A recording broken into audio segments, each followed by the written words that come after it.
everyone. In this session, I would like to discuss about why we go for JavaScript. By using JavaScript, what we can do. These things we are going to discuss. First of all, why we go for JavaScript means, for example, I have one HTML page.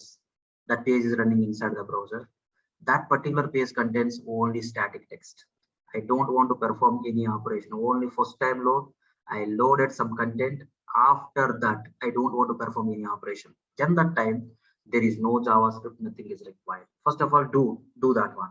Open Visual Studio Code, just create one HTML file. Okay, just here you can write like a test.html file. Here you can write like one div. Okay, my content is like a such. My content is like a such. Now I created one HTML file. Just run this file. Run this file. If you run, it looks like this. My content loaded inside the browser. After that, I don't want to perform any operation. It's like a Sachin. Okay, starting to ending, my content is like this only. I don't want to perform any operation. Then that time there is no scripting, nothing is required.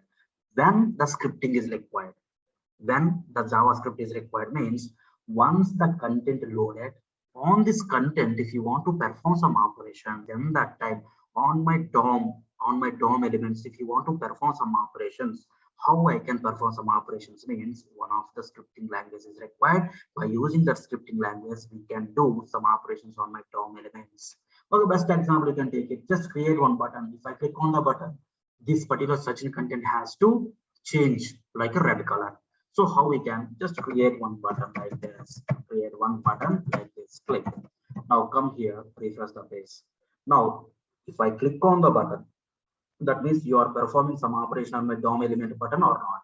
Then that time, this particular DOM element color has to change like what? Red color or not. That means, okay, you are performing some operation on this particular DOM element. On this particular DOM element, you are performing like what? Applying one style like color red or not.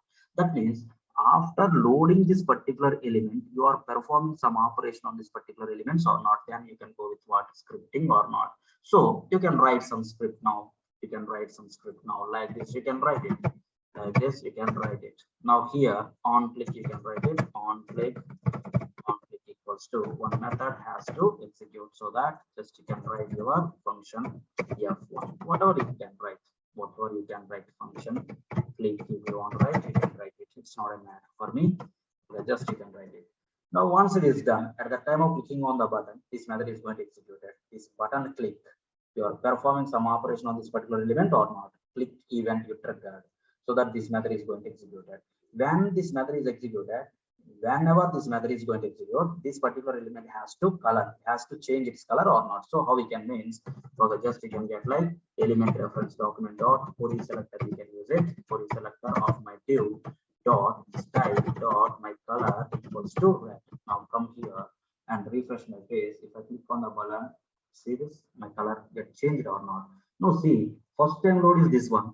If you don't want to perform any operation starting to ending like this only, there is no scripting, nothing is required. In between, if you want to do some operation on this particular elements, then scripting is required or not. Like this, my JavaScript.